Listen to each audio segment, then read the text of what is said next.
Seals are one of the most beloved marine mammals in Falklands waters, and they're plentiful too, as we boast the biggest South American fur seal population in the world. However, these mammals share their environments with many other species in the Falklands, and also human activities, notably fishing. In 2017, the interactions of these seals with the Patagonian bottom trawl squid fisheries increased by 900% and went relatively unexplained. This was until Darwin Plus funded a project to monitor these interactions, headed by marine ecologist Dr. Javid Riaz.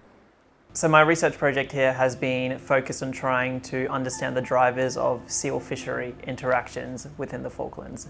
So the background of that is historically, the Falklands have had a very low rate of seal fishery interactions, which has been great.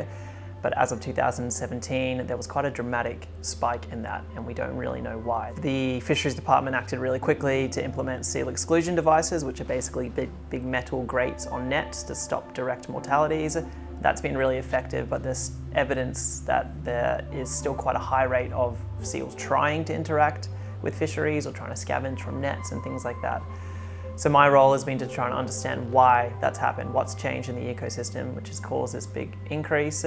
How can we help manage that? We've compiled loads of tracking information from fur seals that's been collected over the past 10 years. And so we've basically got the largest data set in the world for South American fur seals, which is really impressive and really commendable. And with that, we've been able to develop understanding about where they're going in foraging. So we know that the Loligo box, the southern Loligo box, is a primary foraging area for fur seals. We also know that they use the western area of the conservation zone where there's a lot of finfish, but they also travel over to Argentina as well and forage in those waters. And we simply didn't have this information before. So it has been an incredible leap in what we know about their foraging ecology, and that can help us spatially manage all kinds of human activity in relation to where the critical foraging areas are for fur seals. To do this research, Javid spent 3 weeks living in the tussock of Bird Island, the home to a large amount of the South American fur seal population in the Falklands. During this time, he installed trackers on the fur seals and collected various samples to better understand these mammals and how they play a bigger part in ecosystems in the Falklands and South America. We deployed about 20 satellite tracking devices on fur seals, and they're absolutely incredible animals to work with, just really charismatic. So we had a particular kind of satellite tracking device on these fur seals where we got around 6 months worth of data, which was really, really valuable, particularly with the spread of avian influenza. Earlier this year, we published a paper in Ecography compiling a lot of Falklands tracking data collected over the past 20 years, including the more recent fur seal tracking data, to look at areas of connectivity between the Falkland Islands and South America to answer questions like, what are the possible spatial pathways where avian influenza could come into the Falklands, and what are the high-risk species?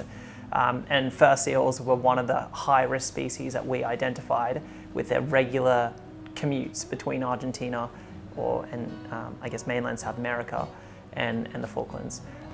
So it's just an example about how some of these tracking data can be used for a variety of different questions that are really fundamental ecological questions.